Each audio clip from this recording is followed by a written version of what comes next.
what up, people? How y'all doing out there? I love my intro. The music is hot, so I'll tell you, it always gets me going. I wish it could be a little bit longer so I can get my Tupac swerve on. But welcome to another Hump Day edition of Real Talk for Real Men. You know how we do it. Good to see everybody out there. Hopefully, you're having a fantastic week. I'm in great spirits today. Feeling really good today. I got my Georgia cap on. The game is on right now. You know, Atlanta is not holding their own, but I got faith. I got faith. I ain't saying they're gonna win it all, but tonight, Trey Young, do your thing, young man. So I'm looking forward to him doing big things in this playoffs tonight. But anyway, having said that, let's get it cracking. Let's bring in my co-host so we can get this thing started. Mick Mac, what's going on, Mick Week? What's going on, Black? How are you? I'm doing good, baby. I'm doing good. We haven't talked much this week. How? I'm not feeling well, but I'm here. Oh, well, thank you. I understand. So I know, coming down off that weekend. So thank you for being here. We're gonna make this as harmless as possible so you can get this, okay? Okay. Looking beautiful though. Appreciate you. Glad to see your face, I sweetheart. look sick. I look pale. Oh my God. No, you're looking good,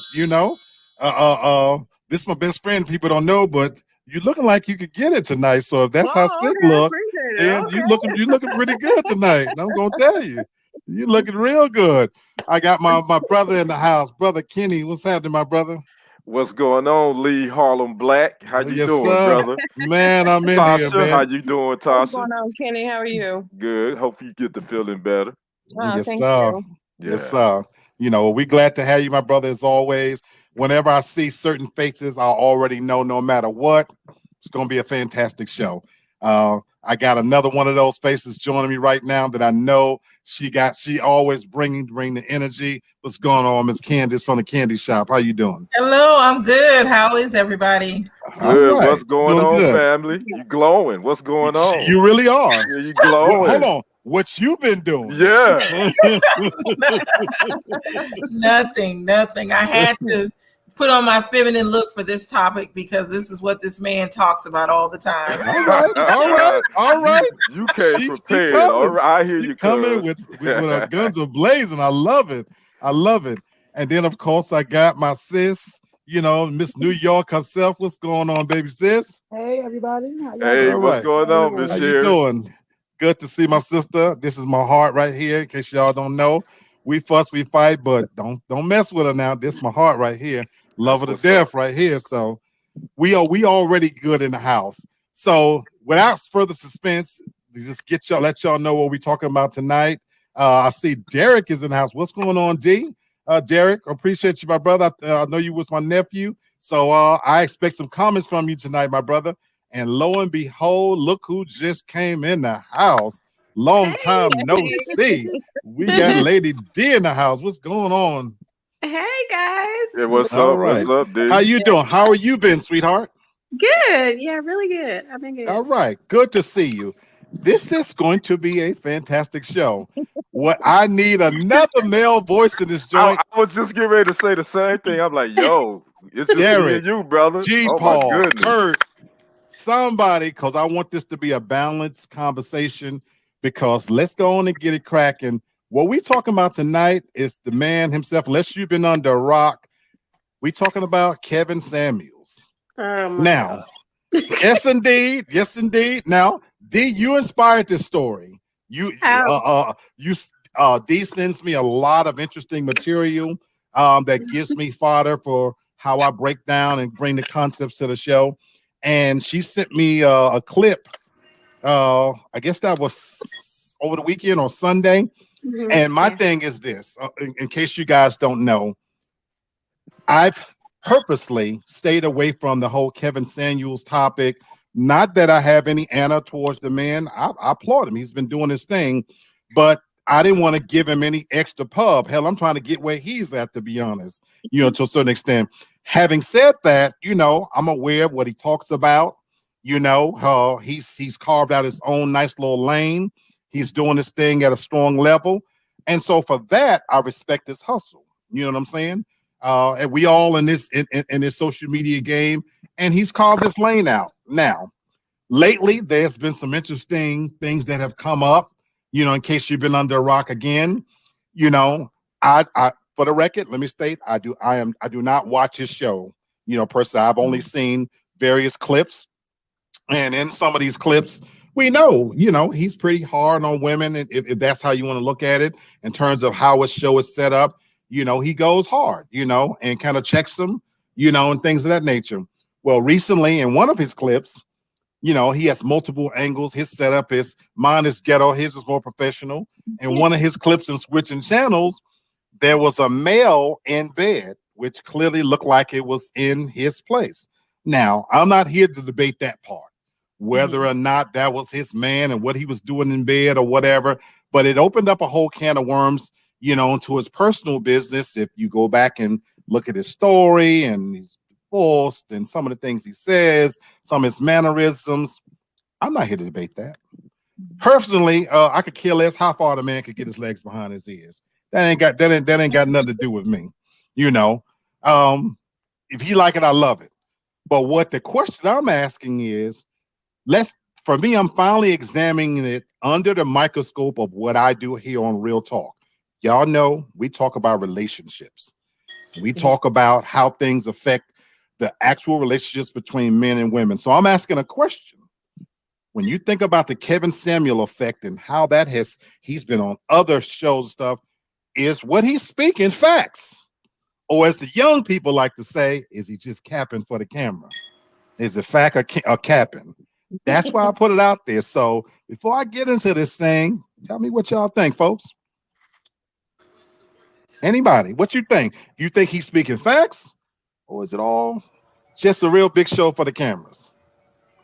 I think it's a little bit of both. I think it's one part entertainment, one part some valuable information, but some information that's a little bit debatable. And then it has a lot to do with his delivery. I said it before. It's not all the time what you say, is how you say it. My thing is, when you do something like that, like Kevin Samuels, I've watched a couple of his shows. I'm not that, I don't follow him. I haven't subscribed to him. But I just want to watch to kind of see what he says and how he does it. He does say some things that really are valid. I will admit there's some truth to some of the things he say. But also, my thing is, can you back up what you talking about, man? Because people gonna come for your personal life and see where you coming from too. So you go. Like I say, I think a lot of it is entertainment mixed in with some valuable information. But then too, I think a lot of it is just it's just a bunch of BS. I mean, it's entertainment. Like wrestling. It's like wrestling. In my opinion. I love it. I love it. Now, and anybody in case don't know, wrestling, we know it's fake, but it's highly entertaining and it's a multi-million-dollar business. Let's keep it real. Right. What's up, Karma D? I appreciate you, my brother. Good to see you. I expect your comments to come hard and fast too. So B, you kind of logged off. I'm asking a simple question as far as Kevin Samuel. Do you think what he speaks you think it's facts, or you think it's just is it just for the camera? Is it entertainment? Kenny already said for him he thinks it's a little bit of both, but he likened them to wrestling. But he said he said some things that's factual. What do you guys think? Anybody else? I feel like, because I've been watching him for a long time, and I've made videos about him. So I feel like what he's saying is true to how some Black men feel. So to me, he comes off as the voice for those Black men. So from my opinion, it's fact, because I have yet to hear a man like truly disagree with him. Now, with the way that he does his show and his delivery, I think that is entertainment. Like with some of the women that he has on there, though they're calling in and it's like they all sound the same. They all, they're just all the same. To me, that's entertainment. And he would disagree with me when I say this. Not all women are the same. And I feel like he makes a lot of generalizations about women. So, okay. Thought. Great. Yeah. And D, you was about to say? For me, I don't know. I think it's a lot of it. I think the majority of it is entertainment. I don't think most men think the way that he does, because he's very specific about looks and size and things like that. And I don't think most men care about that, And this, what does he call it? Like the, I can't remember exactly how he puts it. Like this upper class sort of man that Right. most women are attaining to get.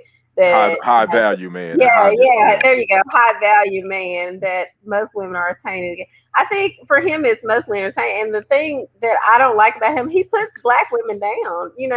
It's the delivery of it. He is really negative toward black women. I mean, these women come on here for advice, and first of all, they shouldn't be coming to him because he's not credentialed to give relationship advice to anybody. And they're coming on there and he puts them down. He calls them fat. He calls them ugly. He calls them this, And that's the reason, like, the first time I listened to him, I was like, So him and that other guy, no, they're not. They shouldn't be giving relationship advice to anybody. Okay. Sherry, Tasha, anything to add? I'll say for me and the stuff that I have seen him on and that I have heard him on, he is speaking to a very specific part of the population and to a very specific part of the dating world that's out there right now. He is appealing to the younger people, in my opinion. He's appealing to those who are younger and who really need some sort of guidance because they're not getting any guidance out there at all. And, where some try to think that they fall into those categories that he says a high value man, we know not every man is like that. But, of course, it depends on what you define as that as well. But I think it applies to a very specific part of the population. The women who do call in do liken themselves to be a certain type of woman. And I think sometimes where we may not like it, but they need to be told that in a specific way, like what you're looking for, you're never going to be able to get because you're not that. And I think sometimes it's okay to say that to somebody because we got to be realistic. The world don't owe you a damn thing. Okay. So sometimes it just got to be done. All right. Go ahead, Boss Mac. Okay, sis. I'm giving everybody on the panel a chance to say what they think about it. You got any comments? Not really. I don't listen to him. I have listened a little bit, but he ain't all that his damn self. If you ask me, right. Thank you. To me, it comes from the root. You got a mother, I'm sure sisters or whatever. When you're talking about the black woman, I mean, you got to make sure your shit is clean. And then he half gay anyway. Okay. Shit, he half gay? Yeah, he half gay. Okay. On camera, he pretend to not go that route, like you know so much about women, but I don't know. He getting caught in beds and all that. And listen, I don't know. Okay, and I alluded to that. And welcome, Jit Moving. That's what Jit Moving says. Karma says, I agree with Candace to an extent. I think his approach has a lot of smoke and mirrors, but I think more men would identify with Kevin over Steve Harvey or Derek Jackson. He says, I do. So I appreciate that, So I like a lot of what you guys said, and I take a little bit from everybody. It's definitely entertainment. That's why I said at the beginning, I think he's carved out his own niche. Let's be honest, we're making fans and subscribers and stuff, and he's found a lane that he operates in. With that said, I like what you said, Tasha. And you kind of not piggyback, but you said what Candace mentioned. All the women are the same. You don't see no grown, mature women calling in seeking advice from him. Never. So there is a type that his advice appeals to, and they do seem to be of the younger generation who their aspirations is to have that quote unquote high value man, make a lot of money, blah, blah, blah. So this is kind of why it works for him. But I want to examine though the part that again where it kind of crosses into my lane, because we are talking about how he do seem to put down black women. Now the bits that I've seen him do that, for whatever reason, he doesn't generalize it towards all women. He is in most cases talking about black women. Let's not kid ourselves. And so for the purposes of this conversation, that's how we're going to examine it. Now I want to play a clip, And I want you guys to see this clip. And I think it's important, if we're going to talk about this man, to get a real feel for his manner, his style, and how it's done. So normally I don't play long clips. This one is about 9 and almost 10 minutes. I want you guys out there to watch this in its entirety, because there's a lot of other good nuggets in here that I want to talk about in terms of answering the question about whether he's speaking facts or is he just capping for the camera. Is that fair? Yeah. So let's see if I can do this effectively. And we're going to try to, I always forget to share my audio, but let's see if we can get it popping. And we're going to, if you guys can't hear anything, let me know. Can you play the background? Somebody give me a thumbs up. Can you hear it? Background. What do you mean play the background? Play your natural role. My natural role in being a wife? Yes, the background. I don't think a natural role as a wife is in the background. Show me where in the world a natural wife is in front. She's not in front, but she's beside. No, she's not. Why she's not, Kevin? Are you out of your French toast line? Don't start. Don't do that now, Kevin. I'm just giving you my opinion. Okay. Well, when a burglar comes, are you standing side? When somebody's coming to break in the house, are you side by side beside your husband, or are you standing behind him because he's gonna have to take the bullet? To be honest, I'm standing beside my husband. Then you out of place. Why am I out of place? Oh my Tell me God. Am I too masculine for it? Oh my God. Hell yeah. Your place. Oh my God. Hold on. Why are you out of place? I'm telling you why you're out of place. Your place is behind your husband, guarding the children. You want to look at something now? Okay. So when your mother, how about your grandmother? Okay. Hold on, Hannah. Your grandmother, was she married? That's another thing, Mr. Kevin. Hold on, Hannah. Let me come back to you. Hannah. Was your grandmother married? Yes, my grandmother was, but that's the thing. But I'm trying to explain to you, we in two different generations right now. The generation that you're trying to explain to us, my generation is not living like that no more. Yeah, and that's why you're dying by yourself. But who says there isn't a man that's willing to take me for him to me for me? 1 in 4 of you will marry.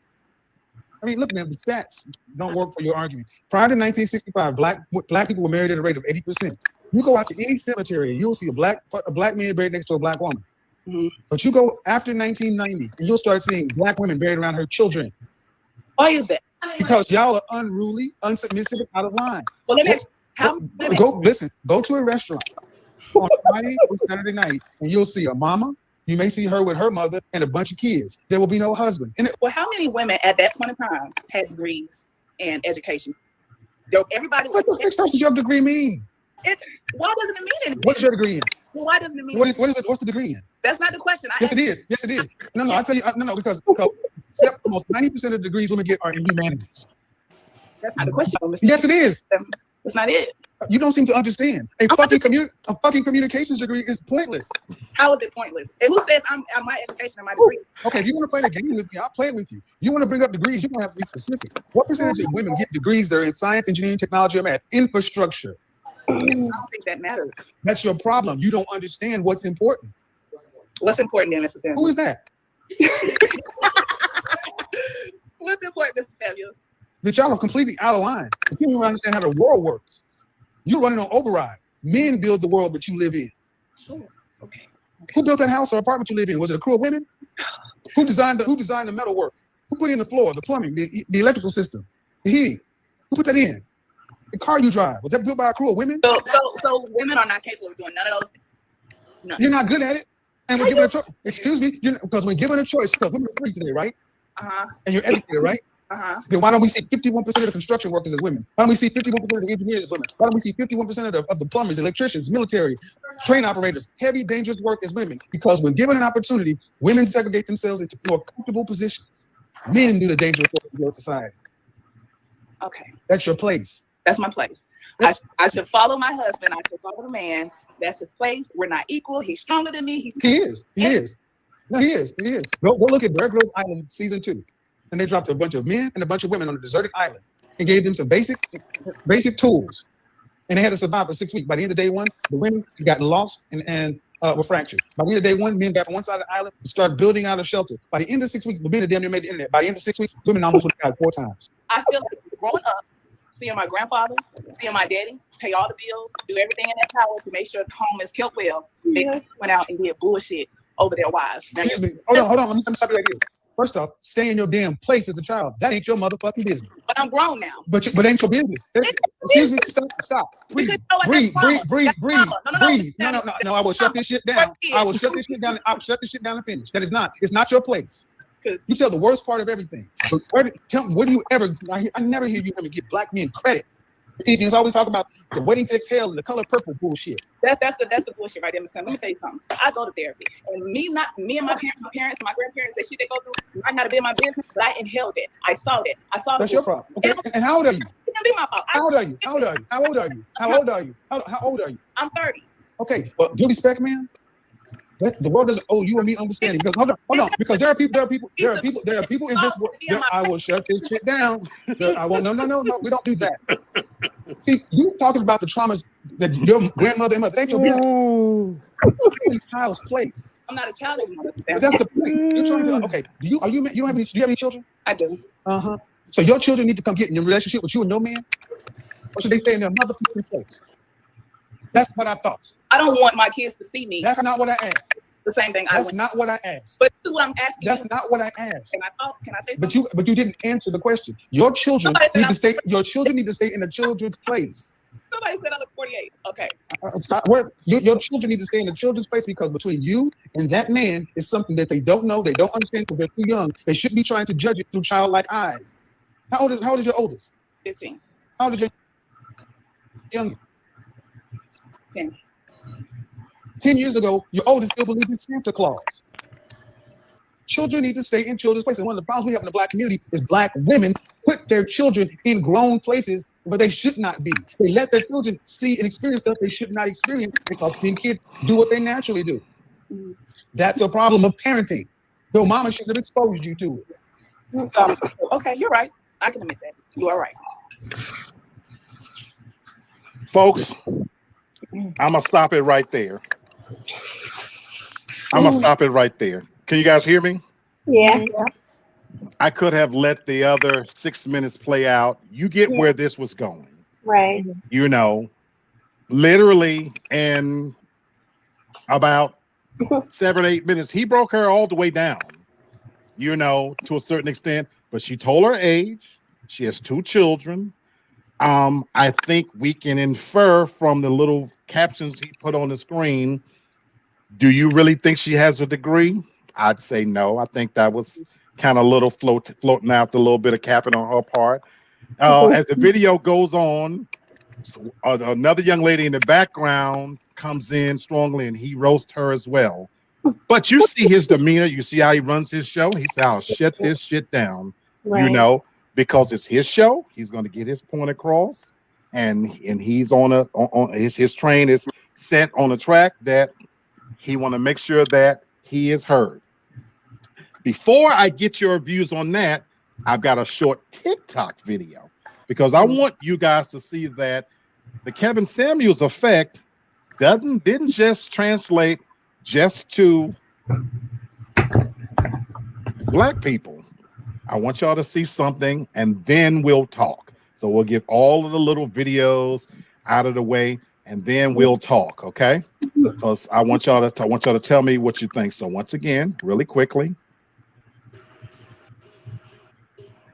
All right.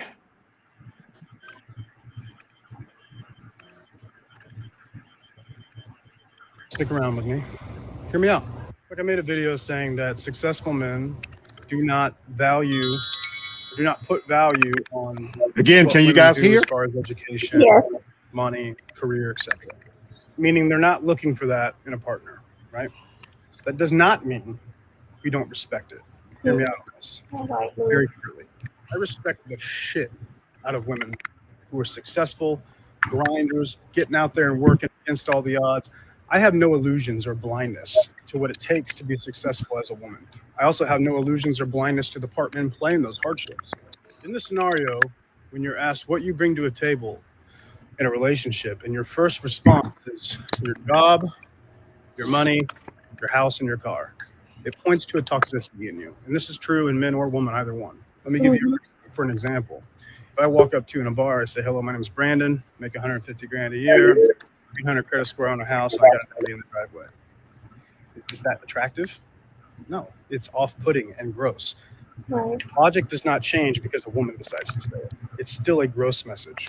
Because in that scenario, you are missing what's important. Hear me out on this.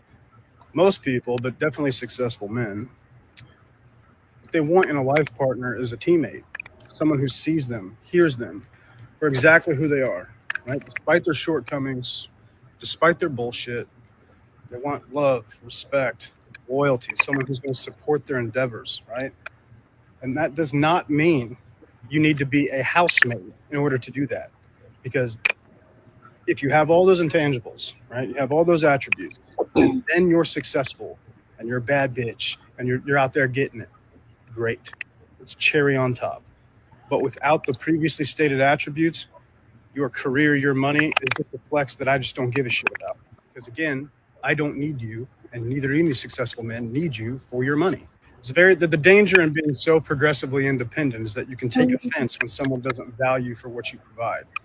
And I will tell you, being valued for what you can provide is a hardship I would not wish upon you. It is not a flex. Being valued for what you can give somebody and what you can provide is a burden. It's a burden. The only point of my video was to say that successful men do not put a high ticket on what you can provide them because we already provide for ourselves. Again, that does not mean that we don't recognize the work, the difficulty, and the respect that women deserve who are independent. It simply means we're not out here looking for it. So my last video. All right. Okay. So there you have a Caucasian gentleman expressing his views. You know, I'm being, expressing his views, but I thought he did so articulately, intelligently. Yeah. Breaking down through the nonsense and the minutia of what has become a battle of the so-called high-value man versus what a woman is bringing to the table if she's looking for that counterpart. And I'm gonna let you guys tell me what you think. Both of what Kevin Samuels had to say and the interaction between the woman and what this gentleman says. What do you guys think? What's your reaction? Okay, I'll go first. So I think like Kevin Samuels, he always puts the spin on it like you women want these high value men, but what do you have to offer? You don't have a degree, you got, multiple kids, you got this, you got that. He puts it like it's always a burden, like you are not the type that a high value man would want. He always talks about the size 6 and your body's got to look this way, your face has got to look this way. He asks the women even to rate themselves, to say like, okay, if you rate yourself a 5, why would a high value man? They don't want 5s, they want 10s, things like that. But this guy on the flip side, he was saying, a man that is a high value man, he don't care about those things because he got his own. He wants a woman that's gonna add, support and love and things like that. It's stuff that money can't buy. I've never liked Kevin Samuels. I've always thought like he was just real pretentious and looking at him, he's not even the type of.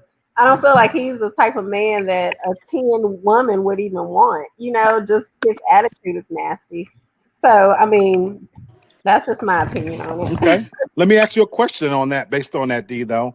Let's put aside, for example, for a moment, him personally, because like you said, you don't believe a 10 woman would even want him.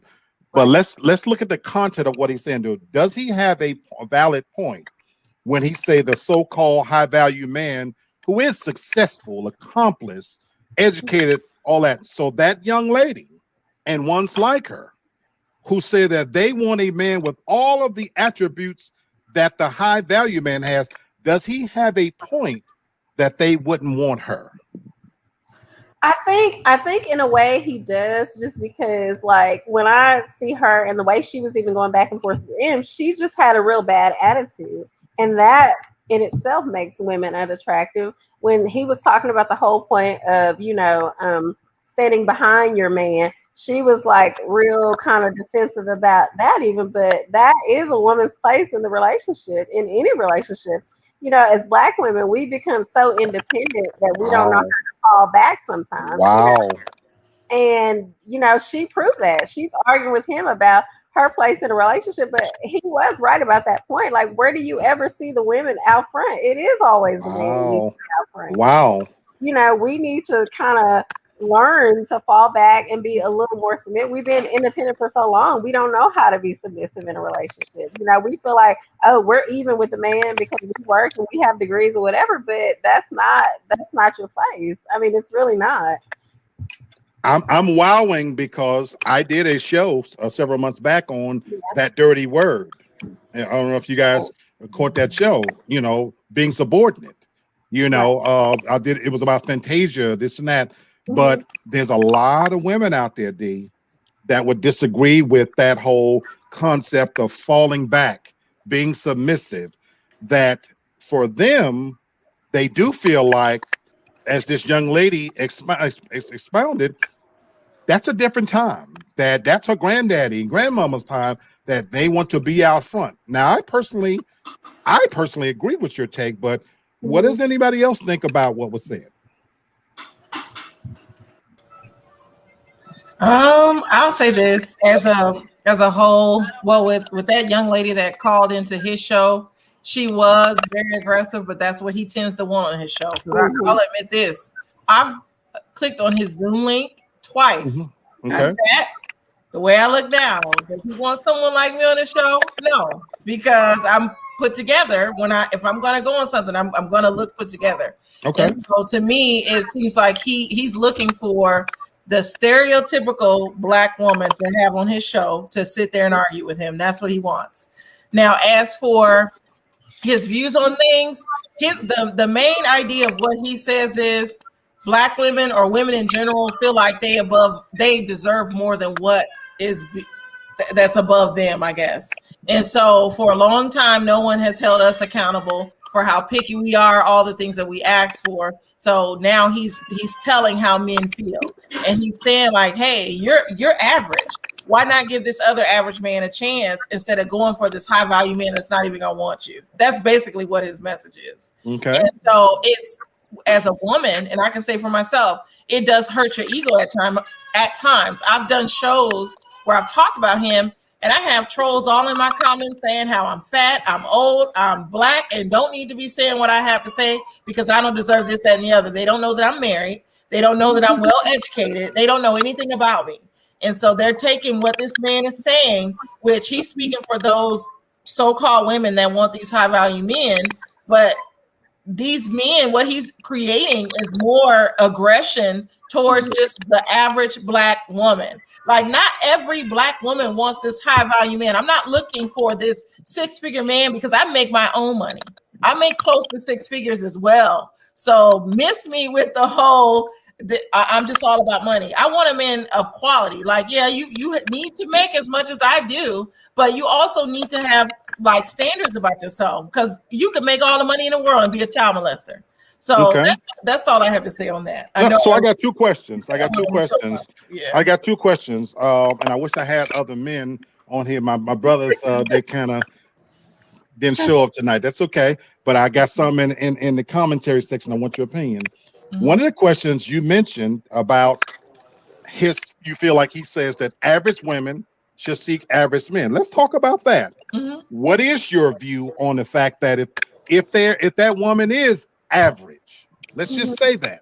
So let's examine that. Let's say she is average, bringing average attributes to the table. Why should she then expect to get anything above that? Well, I just feel like what he's saying is subjective. To me, average is subjective because what one person may think is average, another person will probably. We in agreement there. But let's take the abstract out of it. Let's say she really is average by whatever standards you want to measure it by. So, and if you want me to go to an extreme, let's not kid ourselves. Let's say a woman comes on and she really isn't all that physically attractive. Let's use that one attribute. Is it fair then that she should be seeking the perfect chiseled man when, let's say, she's not. Let's say she's overweight, her face is pretty plain, her hair looks like she got a dead cemetery of flies sitting on top of it. You know, I mean, I'm going extremism, but what's to stop that woman from thinking that, you know what? I still deserve a high value man. Is there any input into what he's saying? I mean, yeah, from the man's perspective, but it just I like that. It depends. Like I like that. For me as a woman, when I'm looking at what I want, that's just what I want. I'm not really thinking about if if my situation is average or whatever. So from a man's perspective, I would understand, but at least be, I guess, honest, but have some tact with your delivery. If I'm not for you, that's fair. Just leave it at that. You don't have to like criticize me. You don't have to just call me names. I got you. I'm this, that, and the other, and I'm in the danger zone. I'm gonna die alone with a dog. Like he says. Which brings me to my second question. And unfortunately, it's gonna fall to you, Brother Ken, because you're the only representation with me on here as a man. Because she talked about his delivery and some of the things he said. So Candace feels like he's making men more aggressive towards the black woman. Agree or disagree? I actually agree. I was looking at both videos and and just thinking it, and I was just trying to figure out what is Kevin Samuels what is his real purpose? Is your real purpose to really help women, or is your real purpose just to argue and go back and forth? Honestly, most of his stuff I've seen, he has a lot of bitch assness in him. I'm just gonna be perfectly honest with you. He likes to go back and forth. He's not really trying to listen to what the woman is trying to say, even if he disagree with him.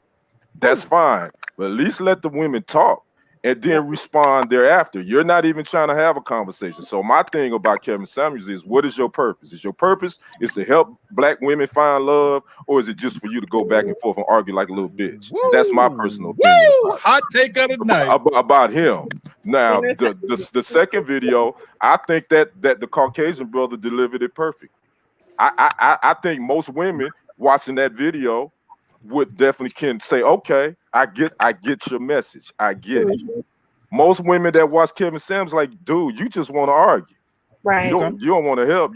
You're instead of trying to bring us together, I think you're just trying to entertain and just go back and forth. So that's my opinion. That's what's up. I see you, Hannah, sweetheart. Go ahead, D. I just wanted to say this. Why is it okay for men to expect more? Every man, a man can be a -1. He want a 10. So why can't women expect the same thing? You know, you're right. You're raising an interesting question. So why is that's why I'm doing this. You know, that's why I'm doing this. So very good point, D.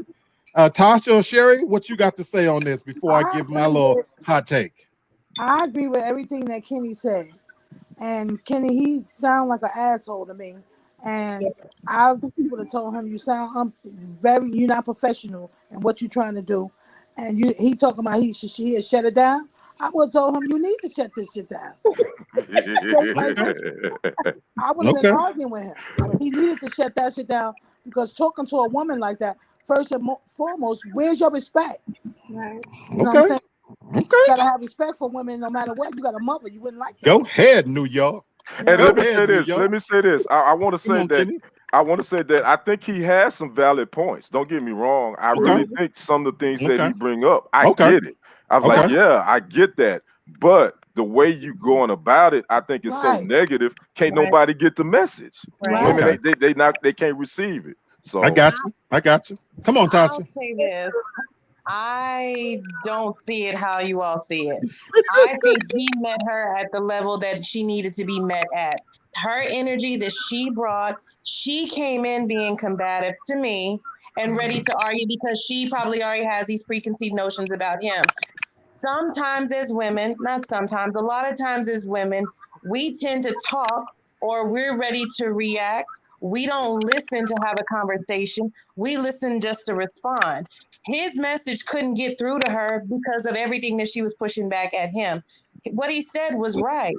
a lot of times we as people do take whatever happened with our parents, grandparents, and we will bring that into our relationship, and that ain't got nothing to do with us. What he was saying in that sense, I felt was right. What went on between your mom and daddy, that's the point. They brought it to you, and as a child, and you had no business being in that place and seeing some of the things and being exposed to the things, and that's one of the major problems.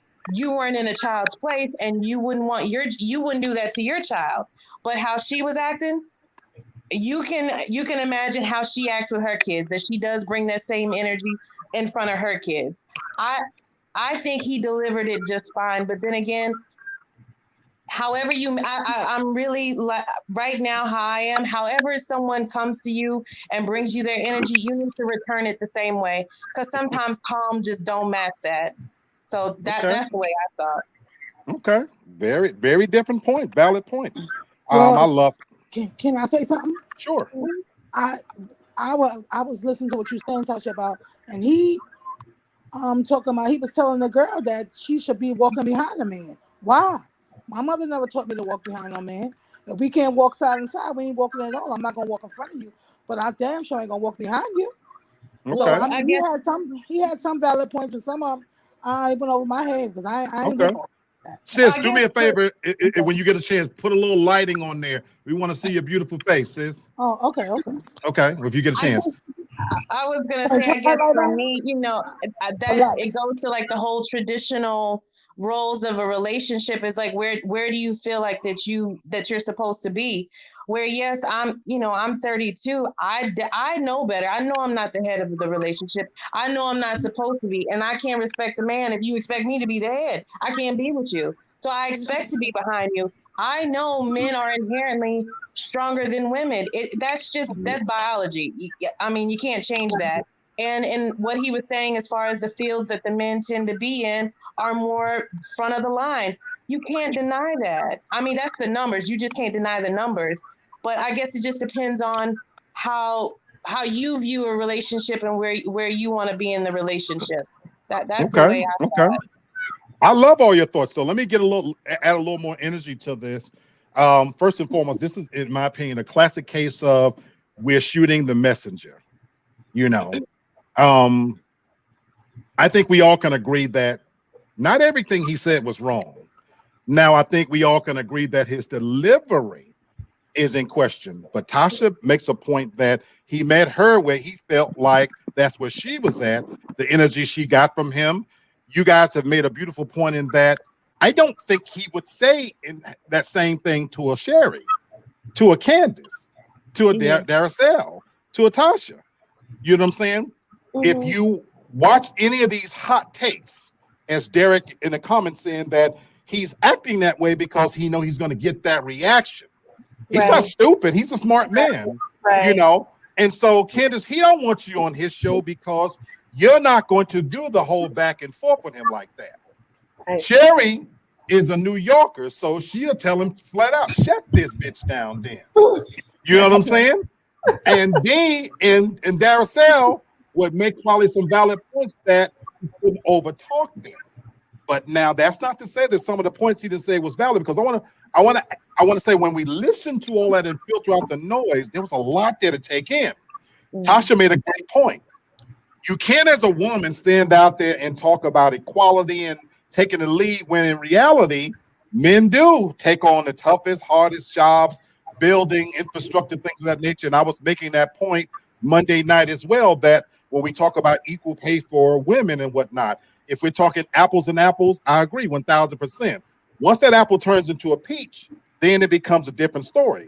You know what I'm saying? So now you can't want to say, I'm a woman, I want to become a fireman. And we say, okay. And now you get the job as a fireman, but then you turn around and say, well, I'm a woman and I can't carry a 50-pound hose up a ladder. I can't swing that big axe. You can't have it both ways. So there's some valid points there. Now let's examine some of the things about the young lady.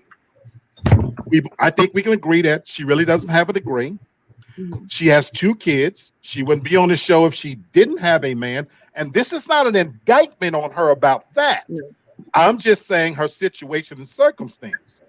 And now let's add to it her mindset, which she's telling him, I'm not going to walk behind. I'm going to do this. I'm going to do that. So his delivery might have been wrong, but he did have some value in terms of, I think, making people in her situation. And she wasn't an ugly woman, you know. You know, from my standards, she definitely could get it. But having said that, though, I think she definitely needs to look in the mirror a little bit and check her level of expectation, which I'm going to talk about in a minute. But go ahead, Candace. And so I feel like with her, that my whole problem with Kevin Samuels is that he's advising women on how to be women when really it should be telling her how to be a lady. And maybe the previous women in her life lack being able to do that. And so I feel like she needs to actually talk with a woman on how to be a lady. And so even with getting a husband, now Kevin Samuels can tell us all day what a man wants, but only a real woman that has had a husband can tell us how to keep him. So I like that take too, but I got a theory on why he's uniquely qualified to make those statements. But before I do that, I gotta pull out my Cupid arrow here for a second. Comma Dizzy said, Tasha, if ever I'm back in the single lane, I'm gonna find you, girl. I'm gonna find you, baby.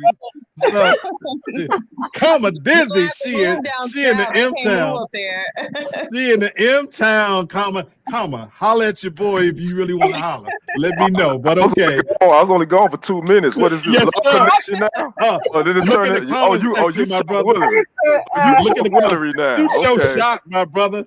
That's what I'm talking about. It's still a man's world. Right, it's still a man's world out here. Yes, sir. Yes, sir. Be careful on this live. I'm trying to tell Watch you. yourself. Right. Candace, I want to tell you why I believe he's uniquely qualified in a sense to feel that he can say this thing. And I'm using that word qualified in a strange way. I don't know if you guys have ever seen a movie called As Good as It Gets with Jack Nicholson. Long story short, Jack Nicholson is a successful writer. He works from home, very crotchety. He's a neurotic guy with OCD, an extreme level of OCD or whatever. Doesn't like to be interrupted, blah, blah, blah. There's a scene in this movie where he's a successful writer. He's out. A lady comes up to him and she says, oh my God, whatever his name is, I'm your biggest fan. Oh my God, you know, I love everything you write. Oh my God, please tell me, how is it that you write for women so well? And I'm paraphrasing what Jack Nicholson's character says to her. He says, I take intelligence, common sense, you know, and logic, and I throw it out the window. And he walks off. The message that he's sending is that women are not intelligent, they're not logical, and they don't have common sense. Let me add to that.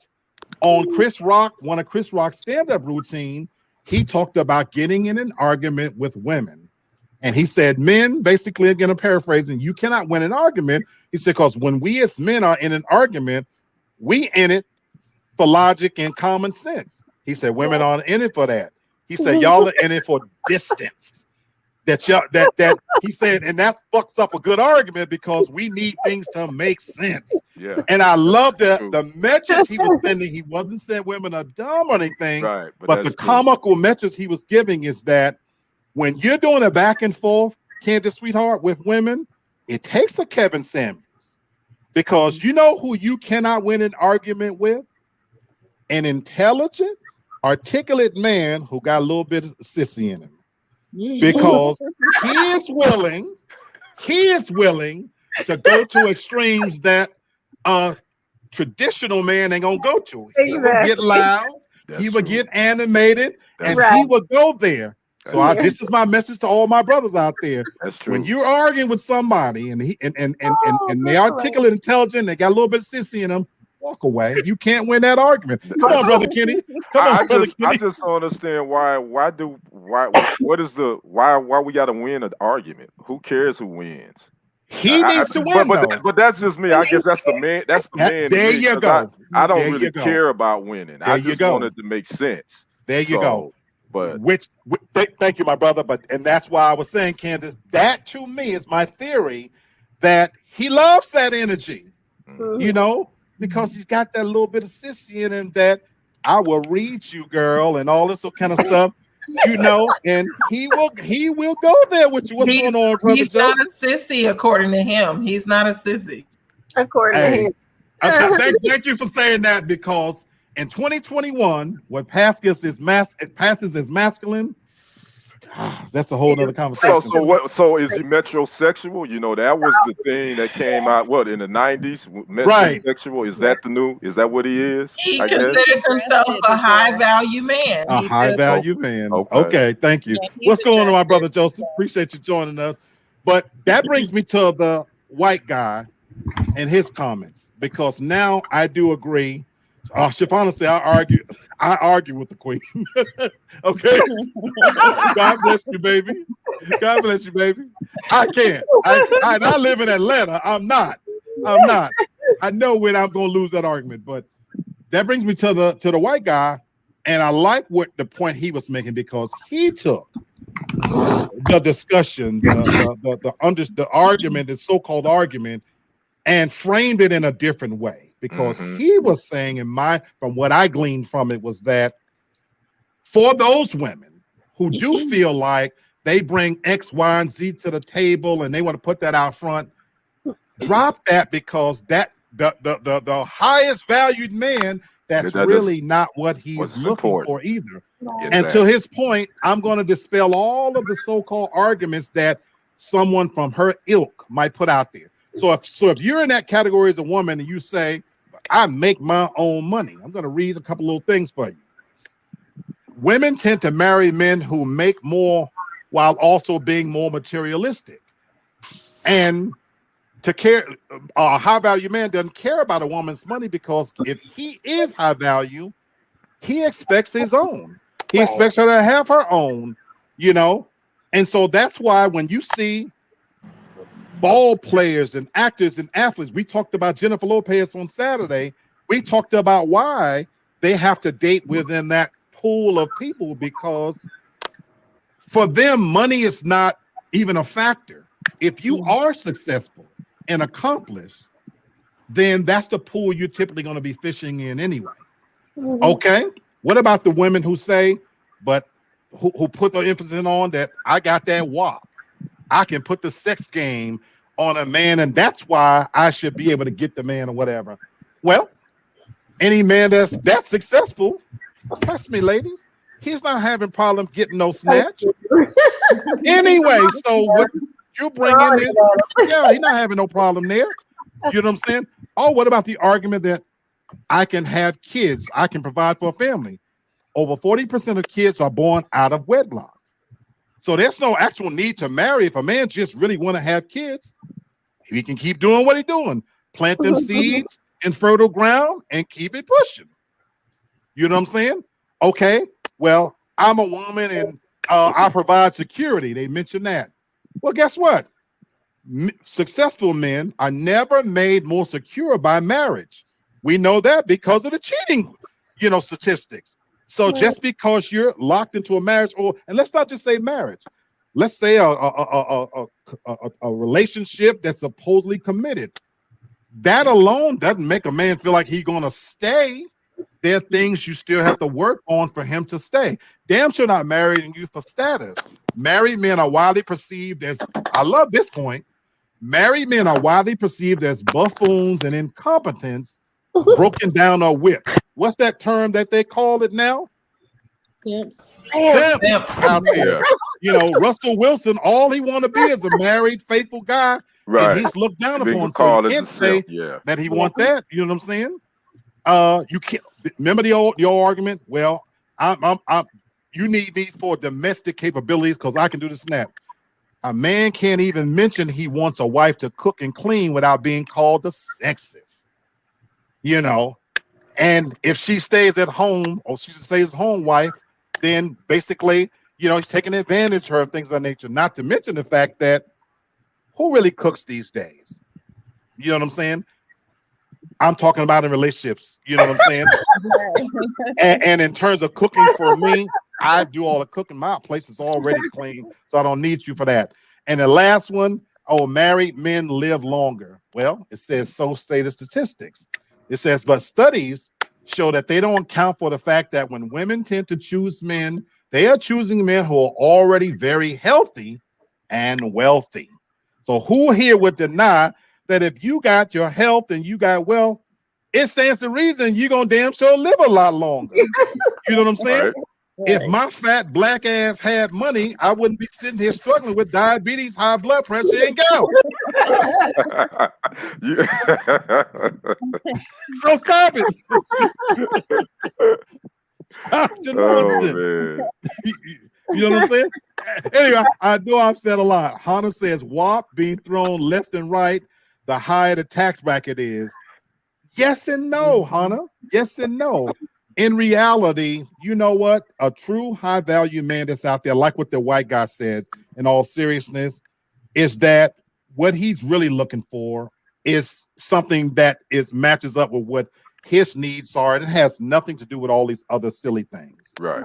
It really and truly Exactly. it truly doesn't. And most men, that's high value men. That's really all it is. They not Absolutely. they could care less about all that.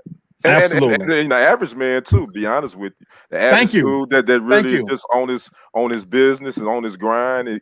He ain't about asking no woman for that, whatever. He just wants somebody to be his teammate at the end of the day. Brother Kenny, you leading exactly where I wanted to go. Because really, once you take the whole call concept of high value out the picture, you know what people really want? They just want to be happy. And I'll tell you a little short story. My nephew is from a little small town of about 68,000 people. And he lived on a corner lot and had literally the nicest house in that probably whole damn area. 3-bedroom brick house, 2-car garage, land, the whole get up and everything. And it wasn't that his house was some badass place, but it was just the nicest house in his neighborhood. Well, directly across the street from him, there literally could look out his kitchen window, and I mean walk 200 feet across the street from him. There was this little broken down white house, and it had to be about you've been there.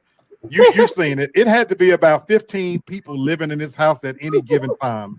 Frequently, the lights was cut off. On the hottest summer days, you would think that these people would be quiet. Well, no, they were just like roaches. They would be in and out, flowing up and down. You saw some of the fattest butted hoes in the neighborhood walking in and out of there.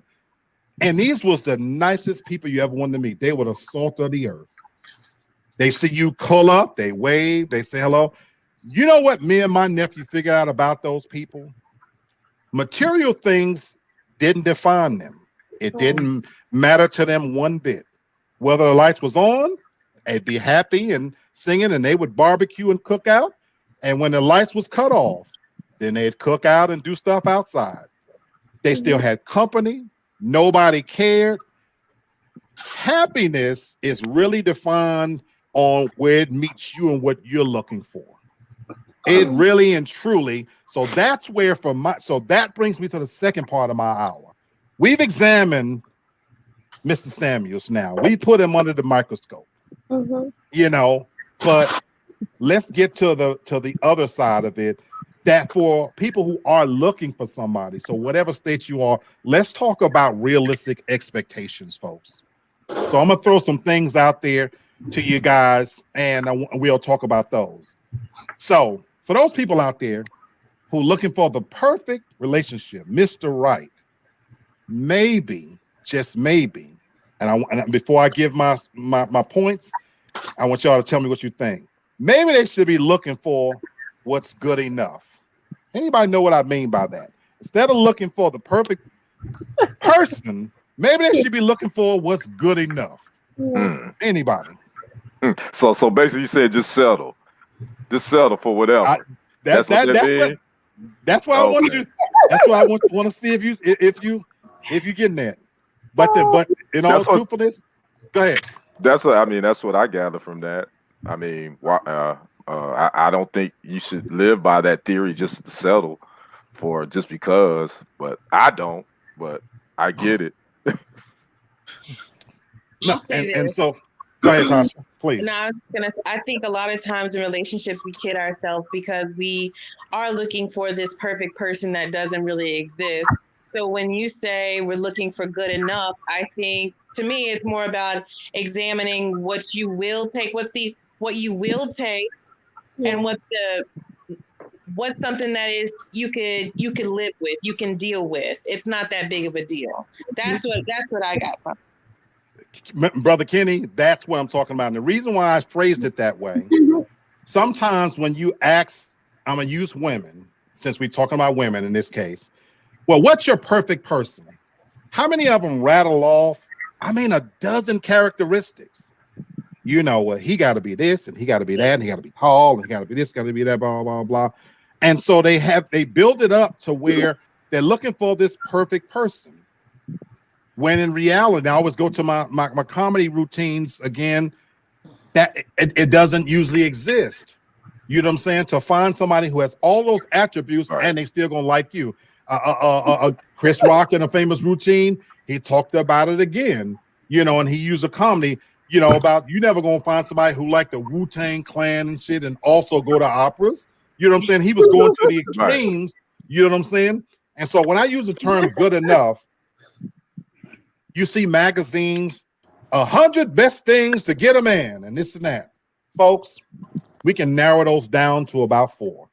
Kindness, love, affection, and respect. Kindness, love, affection, and respect. You know what I'm saying? And so what what finding good enough means is that doesn't mean you look for somebody that doesn't have any type of conflict. That doesn't mean that you don't look for somebody who don't have some wounds. That doesn't mean you look for somebody that doesn't have some baggage. I famously used to say I was a unicorn because I had no baggage. I was wrong, way wrong. But that's the way my mind worked at some point. I thought at some point that because I was single and I made a good living and I was educated and I didn't have any kids and blah, blah, that meant I didn't have any baggage. How wrong I was. Yeah, we all got baggage. So go ahead, Brother Kenny. Go ahead, Brother Kenny. No, and I agree with Tasha, and I get I get that, but you know, obviously, you're not gonna find everything that you desire in one person. I get it. You just want to find someone that kind of matches your energy. Absolutely. I mean, at the end of the day, just you find that person, then you can deal with the other little if she snores and all that, you deal with that. If all the other shit is good. Absolutely. So I get it. I get it. Yeah. Absolutely. What about this one, guys? You expect to have a certain amount of sex on a regular basis. I know this one is a hot one. I'm looking at faces out there. I do. I ain't gonna lie. Come on with it, baby. Come on with it. That's a deal breaker for me. Come on with it now. Come on with it now. So I think we've asked this before. Yes. I think we've asked this before. Yeah. And so for the audience out there, you know, Derek, Kenny said he agreed with you, just so you know. Okay. D, what is the acceptable amount of sex that you have to have on a regular basis, baby? I would like to have sex at least twice a day, every day. That's my acceptable amount. Damn. Good Lord. I gotta take a drink behind that. Shoot, you and me both with the only 2 men on the damn panel. Woo. Good Lord. Joseph, you ain't said a word, my brother. What you think about them numbers? What you think about the? Hold on. So basically, that's 14 times a week. Because I want to make sure we heard you right. Listen, Steve is here. He said this is why I've had 2 hernia surgeries. Steve, my man. Yes, Oh my, yikes. I'll take my hat off to you, my brother. Salute you, my brother. Salute you, yes, Steve. Sir. Joseph, what you got to say on that, man? I'm gonna call you Stamina Steve. That's your nickname. Yes, Listen, the funny part is, I didn't know that was excessive. I thought people were doing it more than that. I thought that was like average. Not. Let me read something to you, D. So, D, let me read something to you. Yeah. If you assume that sex will be on the table 3 times a week, no matter what, and that's more along the lines of once a week, or the other extreme, 5 times a week, both of you likely will be disappointed when life gets in the way and things die down in the bedroom. No. Baby, that's not normal. Well, Steve and I have been together for 20 years, almost 21 years. That's found the right one. Definitely not normal. You found the right one. You found the right one. After 20 years, most married couples sleeping in twin beds like goddamn I Love Lucy. I'm trying to tell you. And I'm gonna tell you like this. Even at my best, I'm talking about even when I was a superstar and I was blessed. Good Lord, I'm telling you, even when I was out there stomping it up and everything, I still can't hold it down to that level.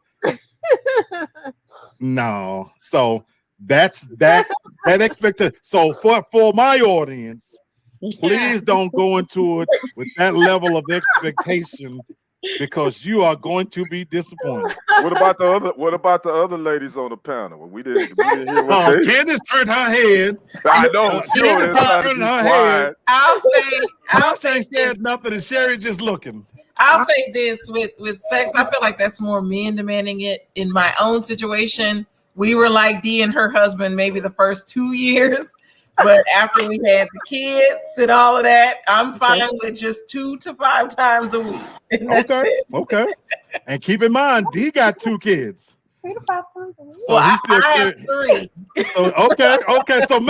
So maybe she need one more for to level off. That number level human off. germs. Yeah, that's what it is. We practice for kids, but no more kids. I hear you. Sherry and Tasha, what y'all got to say? I mean, my expectation is that at least once a day. Yeah. Okay. You should be able to hang with one. You know what I'm saying? Like once. If you can't hang with once a day, then you're useless. You gotta get up. You useless guy, dog. No, even my freaky ass ain't gonna say that. I'm gonna say like maybe like 3 to 5 times a week, maybe, and it really just depends on what we got going on for that week. But maybe 3 to 5 times a week, maybe and that's really what it is. Not no every day. I don't believe that, Tasha. I think that's reasonable. That's reasonable. That you love sex. I do. She just said even with her freaky ass. Yeah, I do, but for me, as long as it's good. Now we got to be doing it to where it's every day, where I got to get a little bit of this, a little bit here. No, that's just too much. If it's really good sex, 3 to 5 times a week will keep you satisfied. No. Keep you full. Keep your cup full. If it's really good, Tasha, you want more. You want it more. I need it more than that. I could go 2 times a day. Not if we gonna be doing all what I want to be doing when we ain't got energy, we ain't got that much money to be fixing all the stuff that we tearing up, and I can't be washing sheets like that. So no, thank you. Comma, holla at your boy. But to me, that makes sense. And in all seriousness, you gotta have, this is where the good enough comes into play, because we don't want to, in all seriousness, go into a where, my God, we're just men. We're just men. And then it depends on the woman, women's age. I think, the older women get, their sex drive actually goes up. So that also changes how it goes with men, because, the older we get, it goes down a little bit. So you gotta find that happy medium, It's true. And this is real talk for real men. We're talking real facts. So ladies, you do need to know that. That's true. So ladies, you do need to know that. So if you want that jackrabbits, then get you one of these young boys that can stand up in it with his boots on. Now it might not be as satisfying, because he ain't gonna have the skill as your boy, but he can go. Just saying. Okay, we're gonna move away from this one because I know we'll get stuck on this right here. What about expecting your partner to pay basically for everything? And I thought this was a big one, because for a lot of people, there is a debate about, especially amongst women, Black women, we're talking about that. I think my money is my money and his money is our money. And I'm looking for somebody that's going to pay for everything. And I've even seen on social media these arguments that, and I'm not talking about your situation, but I'm talking about these arguments on social media where I see they talk about a lot of times that, well, he better be able to pay the rent and buy this and buy that, because if he can't, then he not worth it. What do you guys think about that expectation? Expecting the guy to pay basically for everything. No, I don't think I'll say, oh, I'm sorry, Sherry. Go ahead. Go ahead. I was gonna say, I mean, I still do. I mean, we're married, and my husband, pays for a lot of things, and that's just kind of, where we started and where we've gone.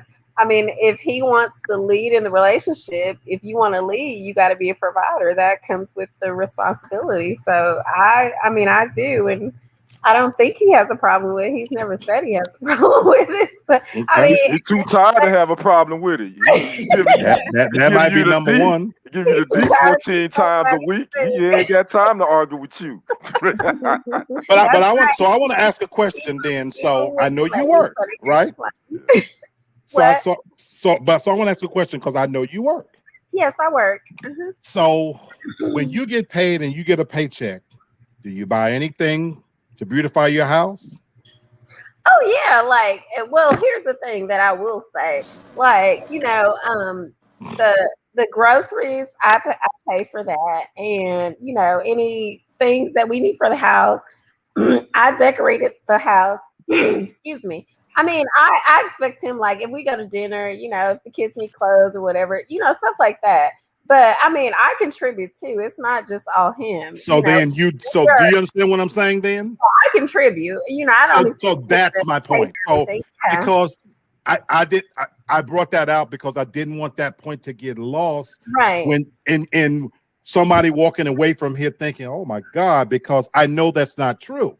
Right. You know what I'm saying? Right. I know that I get your point that once he took on that role as a husband, that comes with the title of being a provider. So for you, that means keeping you at a level that you expect. I don't have a problem with that. Right. And he knows what I expect because, I don't have a problem with that because he married you knowing that expectation. Thank you. You know what I'm saying? And see, I love you to death. I couldn't keep you in that kind of luxury, baby. Me and you have to be in a box somewhere. but you married the right man because he knows that was the serious. That was the expectation. But I also know that what you just said, I know that there is no way in hell you're getting a paycheck and you're saying, "Oh, I want to." Oh, Steve, I think we need a new this and that, and you don't get it.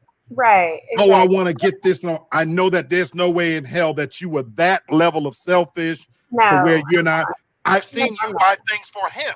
Right. Yeah. You know what I'm saying? I buy a lot of things for him. Yeah. So that's why I wanted to clear that part up because so we're not talking about that, but we're talking about those people that really, there's really and truly people out there that feel like he should pay for everything.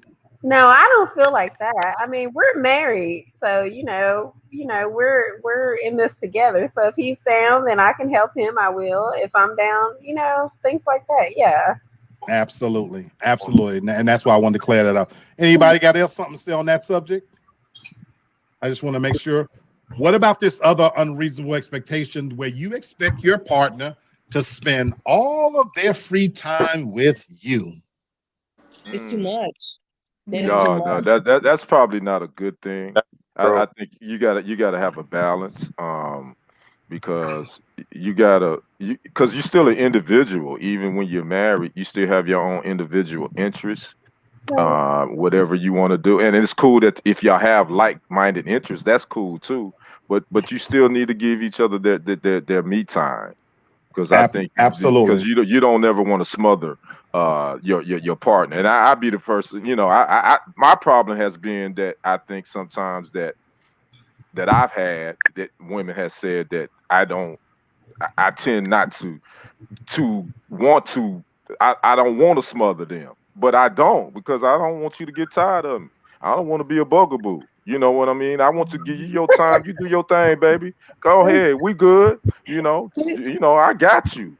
But I ain't trying to be all up under you like that, you know. I like that. So I like I that. mean, I think you I'm got to laughing give your 'cause I ain't partner, get- you gotta I didn't let get- your partner do their thing, That's because right. that'll make them love you more. To be honest That's with what I agree with you. Kitty, Sis, what you say? No, I'm laughing at Kitty because he said a bugaboo. I ain't hear that. No. I heard that. Hey, Long time. us old school players, we know what he's talking about. You know what I'm saying? Come on, come on. All the women on this panel know what a bugaboo is. There So you I go. know y'all There know you what go. that is. No, I was gonna say that, but that right there with the whole spending too much time together, this new generation, they don't understand that. Like, it's too much sometimes. They want to be in constant communication with you. Yep. They want to know your exact Yep.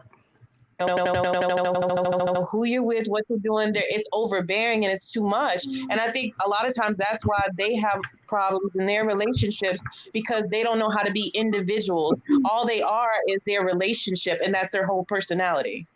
Beautifully said. Yeah. And goes hand in hand with what you and Kenny was talking about.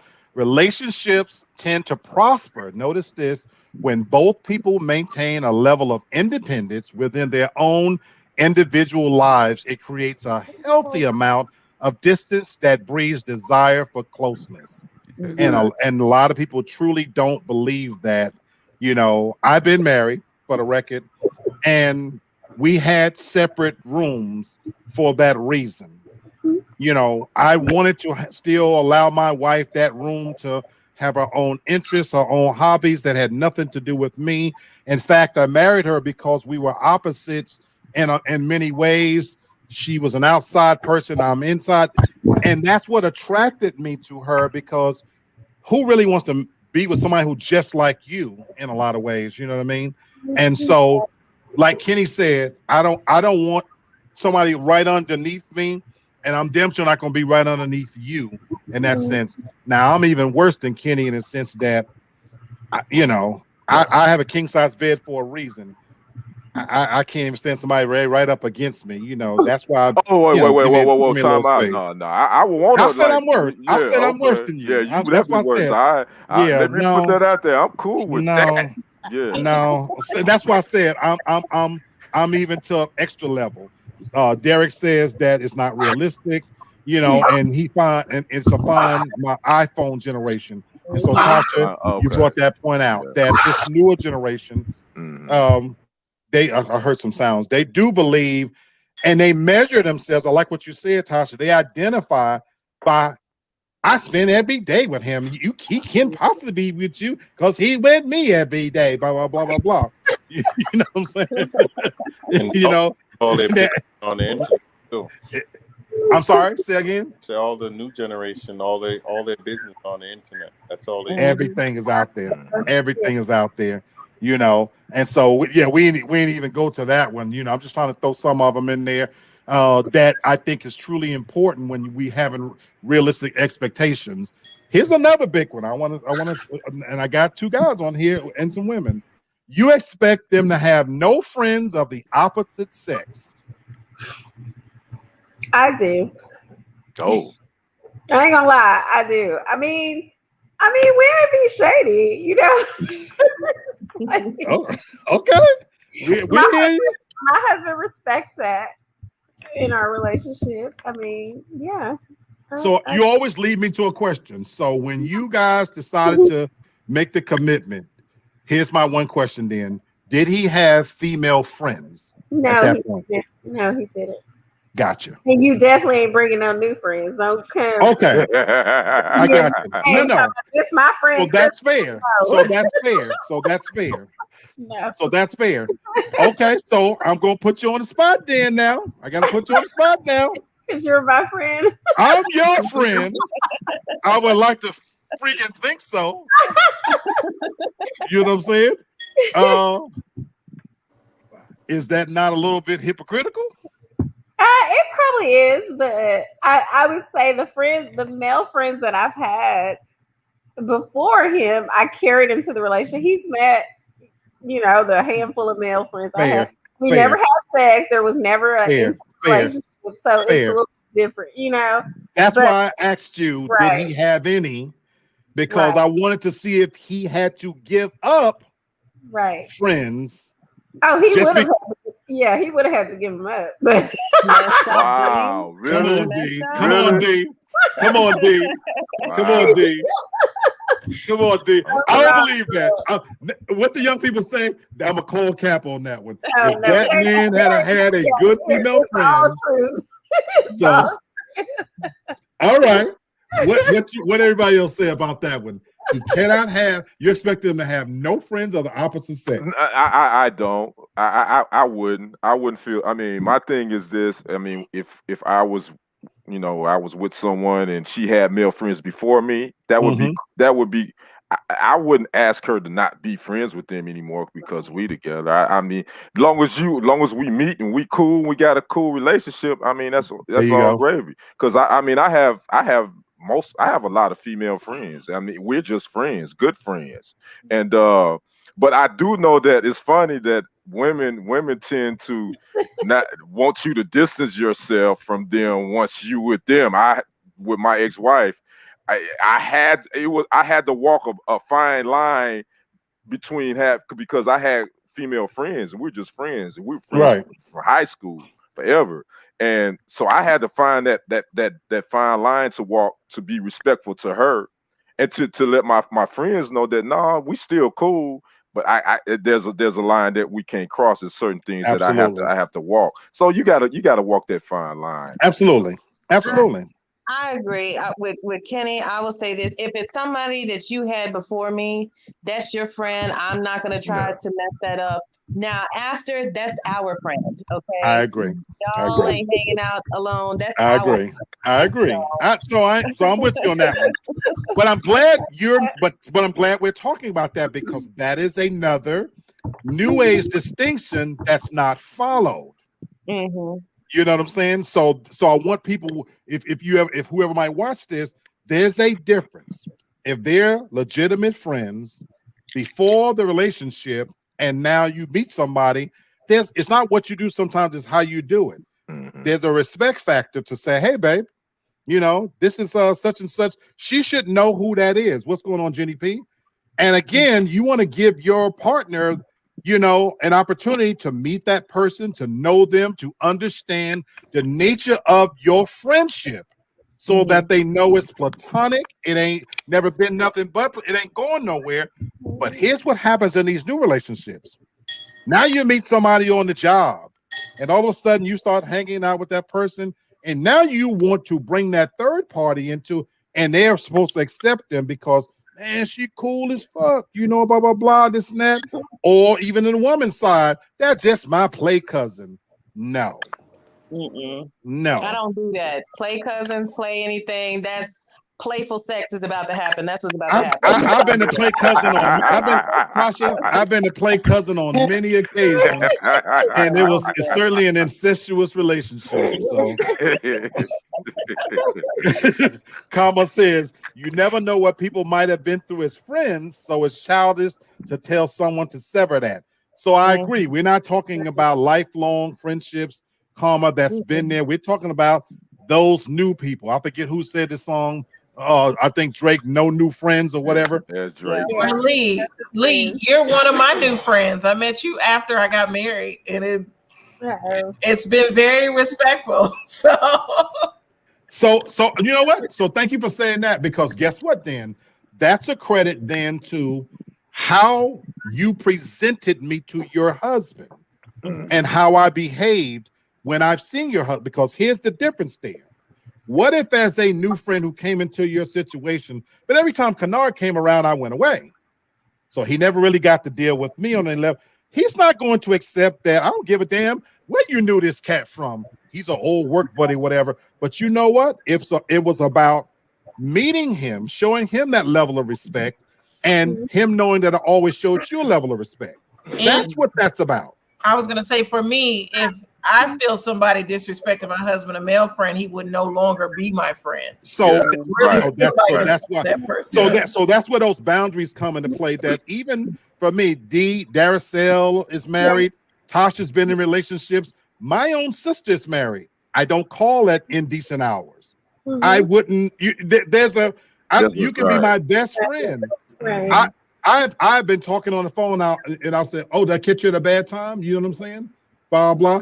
Let's say the boyfriend. I said, "Well, baby, no, don't be on the phone talking to me. I think it's disrespectful." Right. You know what I'm saying? Yeah. Again, I'm just a friend. You can call me anytime. You call me during the day. Yeah. No, but I was talking to you first, and he came over. But I was in the middle of the Tasha, conversation. but I want you. But now tell the audience what would I do? You would hang up on me. I would get off. She really would be saying that. He'll be all right, but right. But then but as a man, Black, you like, no, he ain't all right. No, it's not right. It's not right. You know what I'm saying? I would say this as a married woman, I don't accept any new male friends. Like if we ain't been friends for 20 years before I was married, then we can't be friends now. Right. That makes sense. No, we can't. Yeah. So yeah. I believe in showing that ultimate level of respect. My sister sitting on this show right now. Sometimes if she say something that I don't think is quite right, and my brother Tone is sitting on there, she know I'm gonna call her on it because it's just the right thing to do, and I love her to death. But you can't talk to my brother Tone that way. You got to get a broom on you. But okay, that's a whole nother story. But I'm just joking. Here's another big one. You expect that your family and your life take precedent. And we're talking about over his family. That's why I wanted to make sure. That's a tough one. That's a tough one. That's a big one. Yeah. That's a big one. That's tough. In relationships, the woman usually wants her family to take precedence. You want to do stuff with your family, but you have to find that balance. Like, okay, if we spent Thanksgiving with my family, we got to do Christmas with your family. I mean, you got to have a balance because, you know, your husband, boyfriend, whatever, he wants to spend time with his family just as much as you want to spend time with your family. Okay. And my family more crunk, they way more fun, but I'm like, you gotta spend more time with his family too. Wow. Okay. That's a big one. That's one that I had to deal with in my marriage with my ex-wife. And Candace is my cousin, for those that don't know. We're very family oriented, big time family oriented. But my ex-wife, they weren't. So I had to figure out she really didn't really want to come around my family like that. And that's and that's not saying anything bad about her. That's just because she didn't grow up family oriented. So I'm like, okay, I was like, I want you to come, but I'm not going to stop being around my family if you're not comfortable with that. So that's a fine line that I had to walk with my ex. Like I said, there's nothing bad about her, but she didn't grow up being family oriented like I did. So that is a tough one. That's a tough one. And when I read that one, there were some good points in here that I want to share with you guys. It says, ideally, you should talk about which holidays and observances you'll spend with whose family and how you'll manage that when things get crazy for both of you. It says, because you might be closer with your family than your partner is with theirs. That's exactly what you know what I'm saying. Situation. Yeah, but still, never assume that's a conversation that isn't worth having because you want your person to feel considered and heard, and the best way to do that is by checking in and chatting. Yeah. So that goes to another thing that we've been talking about on this show for a year and a half is that getting to know who you're with. Getting to know that person as you're dating them because of what you said, Kenny, that's something that's an important thing you don't leave out. I almost married somebody and we may have gotten married knowing what I know now. She was extremely close to her family. They meant everything to her. She did everything with her sisters. And when they called, she went running and this and that. Well, at that time, that was unacceptable to me. Now that I'm older, a little bit wiser, I would be more amenable to deal with that. But in that moment, in that time in my life, I felt discounted. I felt like, well, damn, here's Thanksgiving. You want to be with your family. That's okay. People who know me know my famous story. She spent Thanksgiving with her family. She spent Christmas with her family. New Year's Eve she spent with her family. Well, my birthday is January the 5th. So 4 days later, here's my birthday, and you didn't make it. So I slept with her best friend, but that's a whole nother story. But anyway, wait. Oh, you can't just gloss over that. Wait a minute. It's a yada yada yada. Yada yada yada. You're gonna try to gloss over that. Okay, go ahead. This is true. But I just felt like, well, damn, you know what I'm saying? Like all these holidays came and you wasn't with me. Her friend was available and she wasn't. So, yada yada yada. I slipped and fell, but that's what happened. That's right. I have a question for Kenny. Uh-oh. So none weird. So my question is, for your ex-wife, did she have a problem with you hanging out with your family, or she was just like, no, you go ahead, I'm fine, I'm just gonna stay at home?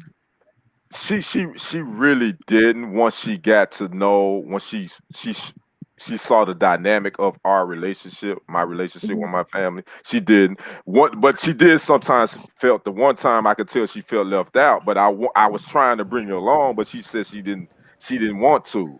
But after that, she kind of figured it out, and she was cool with that. So Kenny, I remember her just one time, and we came to visit y'all with Aunt Pee Wee years ago in Tyler, Texas. She was very nice. Yeah, I know why Tasha asked that question, though. Tasha, go ahead. I know where you're going. You're going. For me, I'm very much like the last relationship I was in. I'm very much like, you go hang out with your family. I'm going to go to my family. We don't ever have to cross boundaries. I don't have to meet your folks. You ain't got to meet mine. It's cool. And I'm not messed up about it. That's why I asked, like, if you felt some type of way, because for me, I would much rather you just go without me. I'm not big on meeting new people and being uncomfortable anyway. So that's why I asked that question. And she's not a real big. She's not a real big people person anyway. So I understood that. But my family made her feel comfortable. I mean, it wasn't like, you know what I mean. But she that just wasn't something that she was accustomed to, because her family didn't really get together like reunions and stuff like that. They really didn't get together like that. So that was something new to her. So I definitely made her feel comfortable, I'm gonna put Tasha on the spot though. But I also told her, I told her, how important my family is to me. So you know that. So you're more than welcome. I'm not gonna leave you out. But if you cool with me doing this and you cool with that, then okay, long as we communicate that. So and it was cool. That but I wish she would have came around more, but that wasn't who she is. So I wasn't gonna force her. Hold on for a second, Ken, because I want to put Tasha on the spot on this subject for a second. Now I know that you never was in love with this guy, so let me start there. But I want to ask a question. Had the relationship been more serious? I just want to be clear, because I want to know where you stand on this. Are you saying then, because in his case, you said it just a minute ago, you don't care if he meets your family, you don't care if you meet his, and that was okay. And you and I had this conversation. But had the relationship gotten more serious, I want to see, would you meet his? Do you think it's necessary? Let's say if it's getting serious, that there is some interaction between you and his family, his and yours. Or does that completely still doesn't matter, even if you're in love with the person? No, there would be some interaction, but I would still, I may not go to everything. Gotcha. So, and I wouldn't force you to come to everything, of mine, because Gotcha. You've seen. I showed you pictures of the other side of my family. Right. People may not know it is. We are Memphis. Let me just say that. And but I wouldn't invite you to everything that my family does either. So. Gotcha. But I want to make sure the audience didn't walk away with thinking that, man, she gonna never even meet. So no, if it's serious, because I'm bringing that up in the context of this conversation, because if it's serious, you have to at least meet the family. It's for it to be healthy. You cannot have a healthy relationship where, you know what I'm saying? Now, I'm not saying, like you said, you got to go to every function, and your personality is such that you will be okay with, baby, go hang out with your family. I'm good. Brother, But at least they know you. You know what I'm saying? brother, Go ahead, sis. I went to a whole nother country to meet my husband family. Right. Right. I had my knife with me, so I was good. Right. But I'm saying it's important, you can't say I'm not going to meet that person's family, because that is something, as I just read, that person's family might for them be everything. Right. Their relationship with their family, and you don't want to come in the middle of that. So that's where you have to have enough foresight to be secure in yourself, that I don't want to take that away from this person if they're close with their family. Right. If I met a woman and her and her mom are real tight and they go shopping every Wednesday and her and her sisters go out, why would I want to get in the middle of that? Exactly. You know what I'm saying? Baby, go do your thing. That's just like her going to church. I don't go to church, and I'll iron your clothes and you can go, but I'm not going to get in the middle of what works for you. You know what I'm saying? So I got another one, you guys. What about expecting him to be your source of happiness? That's for the woman. Dangerous. That's for the women. Yeah, failure. Yeah. He makes me he gotta make me happy. You know what I'm saying? You gotta make yourself happy first. There you go, sis. There you go, sis. There you go, sis. There you go, sis. That's fact. There you go. That person's presence, behavior, and actions is not responsible for your own happiness. And if you put that burden on a guy or a woman, for this matter, that's a pedestal that they can't stand on. Right. Just so you know what I'm saying? Oh, here's another good one, guys. What about women expecting the guy to be more emotional? But that, that's a tricky one, because that could be a turnoff for some women. For some women, if a guy is too emotional, he's like, this dude right here, he's a little sissy, or he weak. But then on the flip side, then women get frustrated with you if you don't show any emotion at all. Right. So yeah, that's a tricky one. Yeah, it really. Women, go ahead, sis. Most women might mind if a man cry, taking somebody die, different stuff like that, or even if he have, something going on in his life. But a crying ass man, he was a cancer. They whine a lot. Like that's I can't deal with that. But and I get that. But I always tell women, men, we're not robots either. I mean, y'all say y'all want this type of man to be hard, but I mean, we're not robots. We have emotions too. And, the society has made it, especially for black men, that you got to suck it up. And then now we got all these black men that's dealing with depression and mental issues and all this stuff. And I can be transparent. I dealt with depression. I dealt with it because I held a lot in. Right. And because I was like, that's what that's what I was taught. I got you don't speak about your emotions. You figure it out and you hold it in. And I was dealing with my own demons, So that's a fine line. Absolutely, that's another fine line you got to walk through too. My way of dealing with it was being a loner. Me too. To your point, Kenny, it has those emotions have to go somewhere. And you're right. So when you're raised and bred that you can't be crying and you can't show that level of weakness, because the expectation that this woman is looking at you. So for me, that's what fed into my solitude, my being by myself, to where for me, I'm gonna talk it out with myself. Now, that wasn't necessarily the most healthy way to deal with it, to be honest. Right.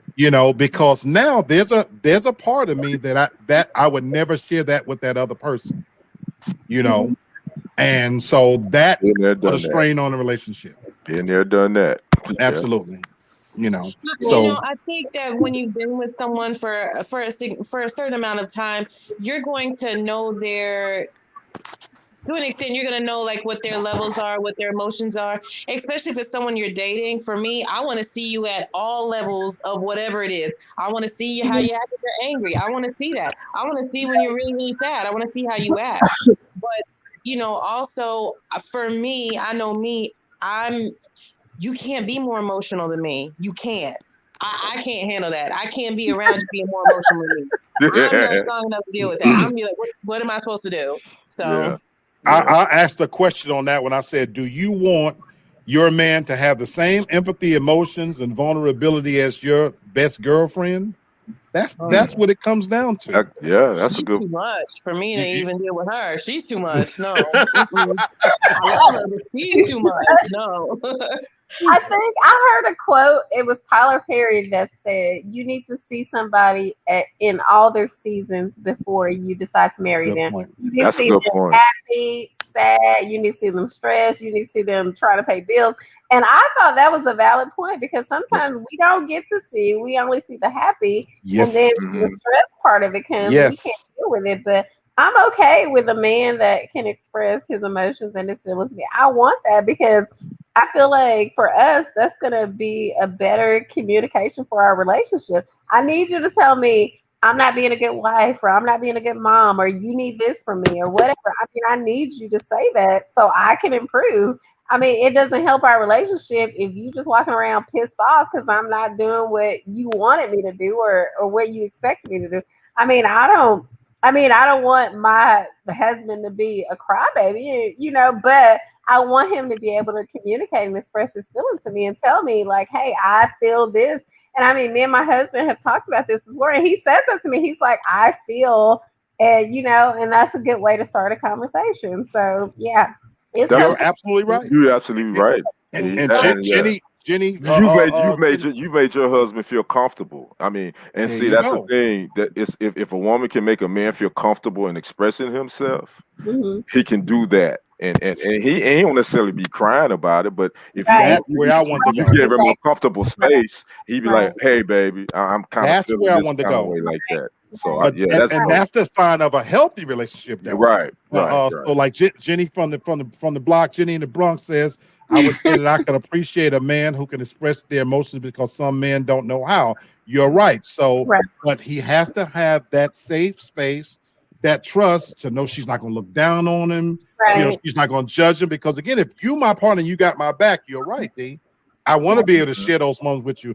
Me and my wife was through our hardest times when we first moved to Memphis. We in a 1-bedroom roach infested apartment with no bed. We're sleeping on the floor.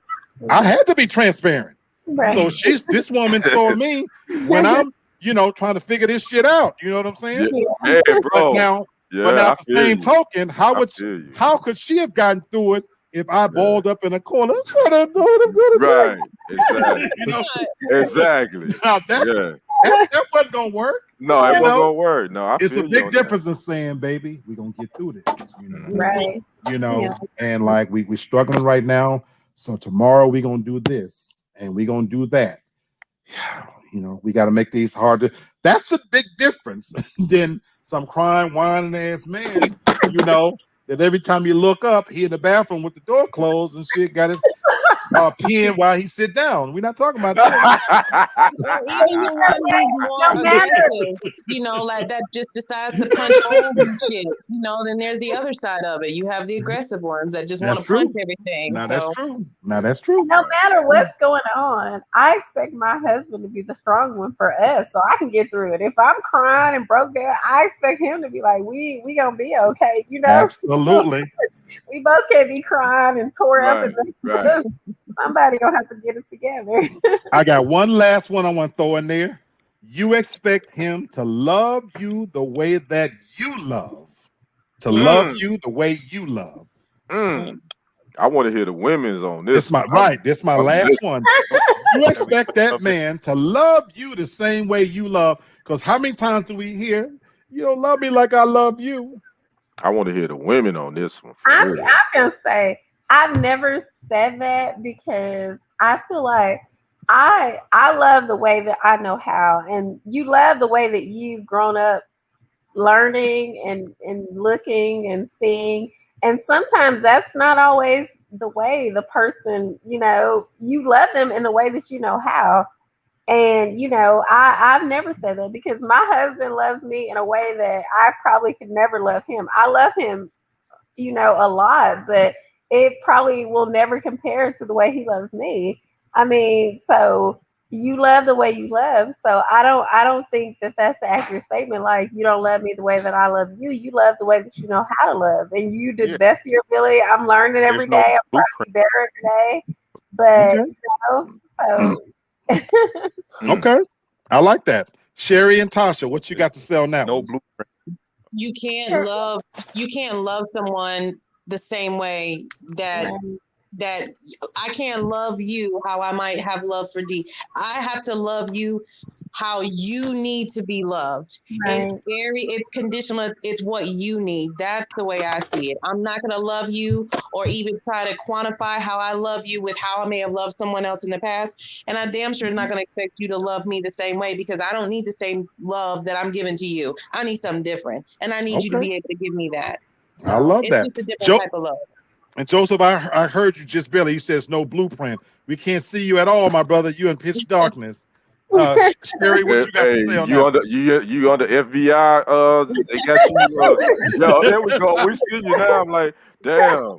He's in witness protection. I was going to say witness protection. Sis, what you say? I mean, I agree with both of the ladies. A man should love you the way he want to, the way he's gonna love you. There you go. Gotta accept that, because obviously, if you with him, you liked something about the way he was loving you. Okay. D, I want to correct you if I can on one point you made. Because Sure. you said, well, I don't love him the same way he loved me.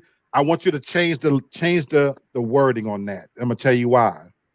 Because I'll say this. I feel like Steve I feel like he was the first person in my life that showed me what unconditional love was. I had never had that before. So there's a reason why I want you to not look at it as that he loves me more. There's a reason why. Right. There's a reason why I want to say that, because there are five languages of love. Right. There are gifts.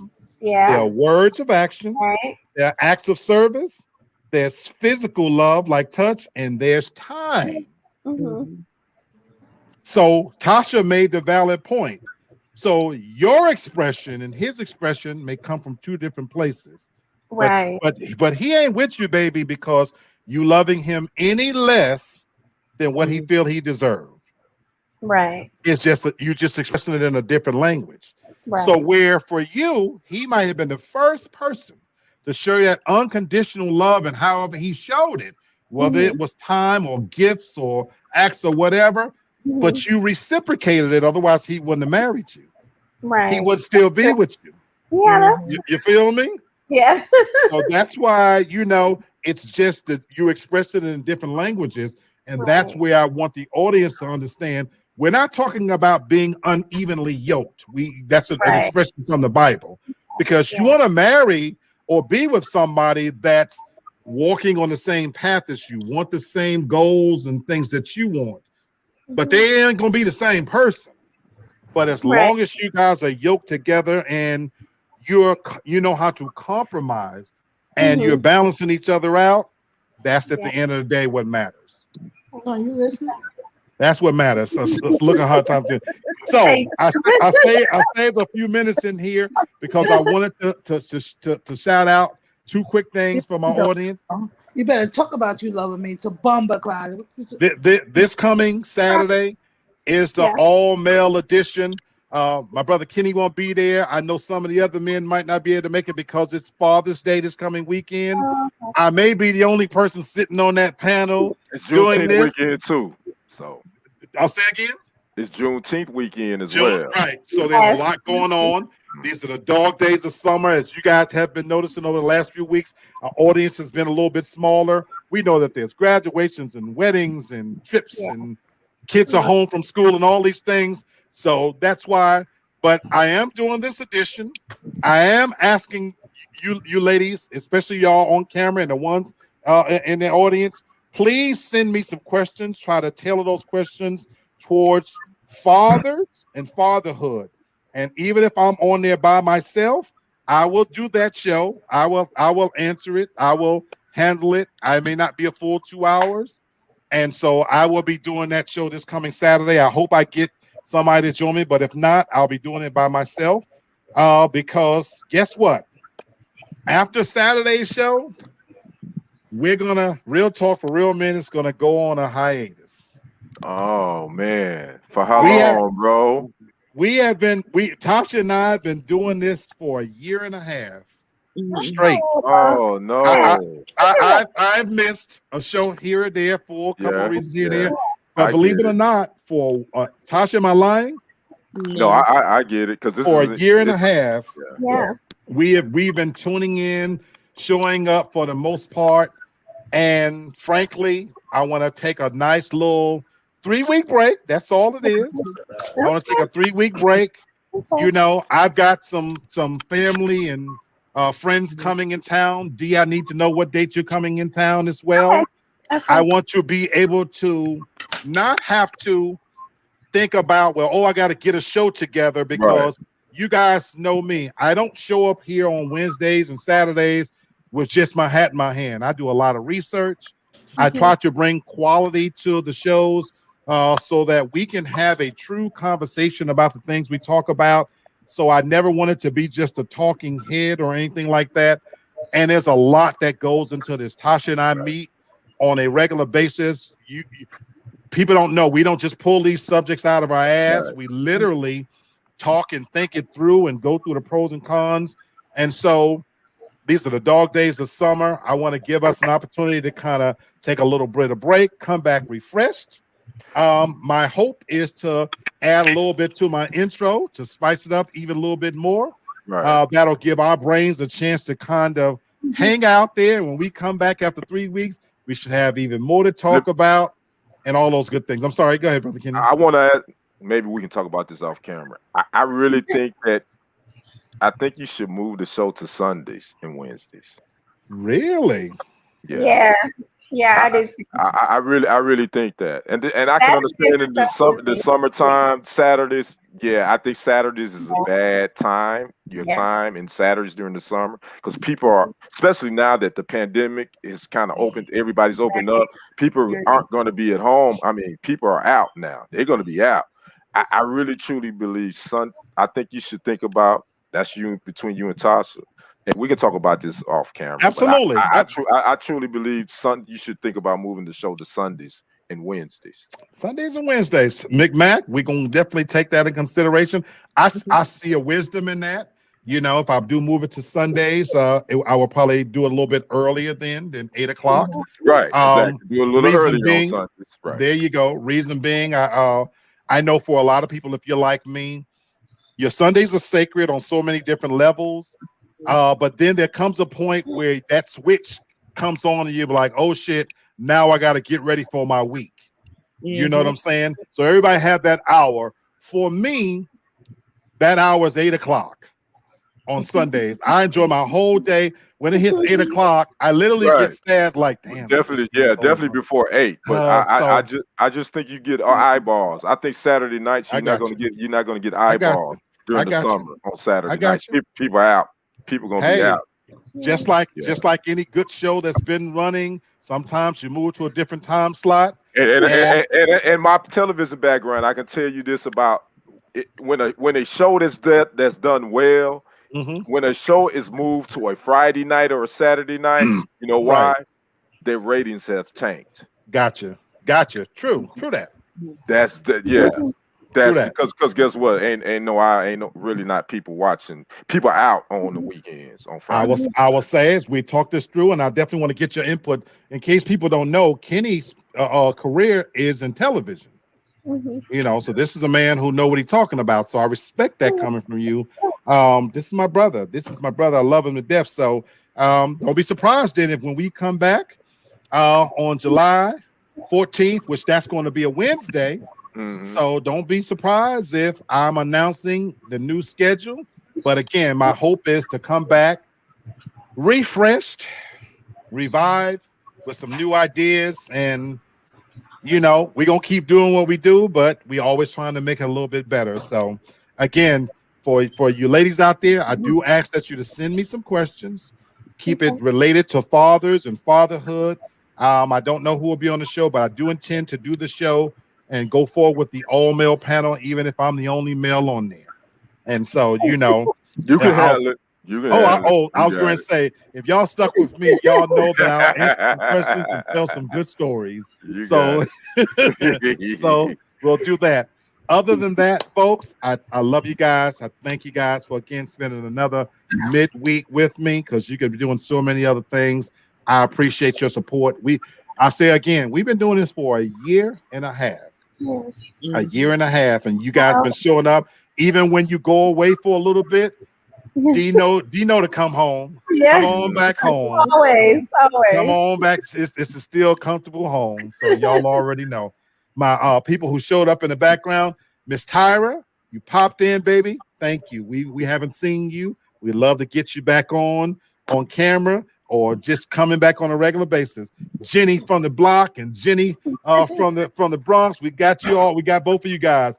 Derek, I appreciate you, my brother, for coming on as well. Shafana, we missed you tonight, sweetheart. So we know we missed you and Bert. We look forward to seeing you guys.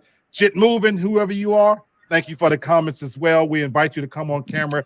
You always got a welcome place here. So with that said, Atlanta down by 15 right now. Damn. With 8:37 left, just to give you a heads up. You know, I want my Georgia hat tonight, man.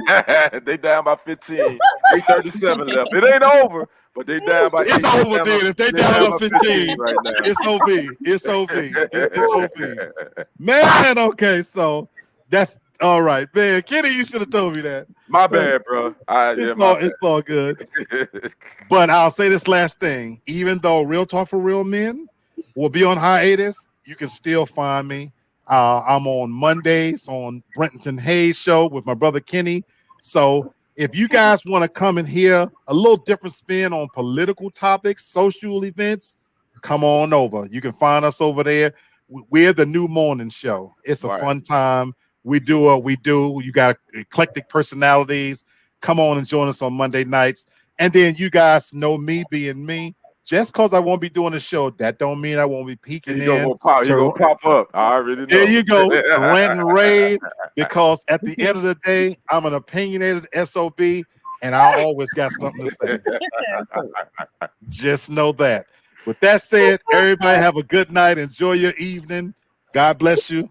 Have a good one. Peace.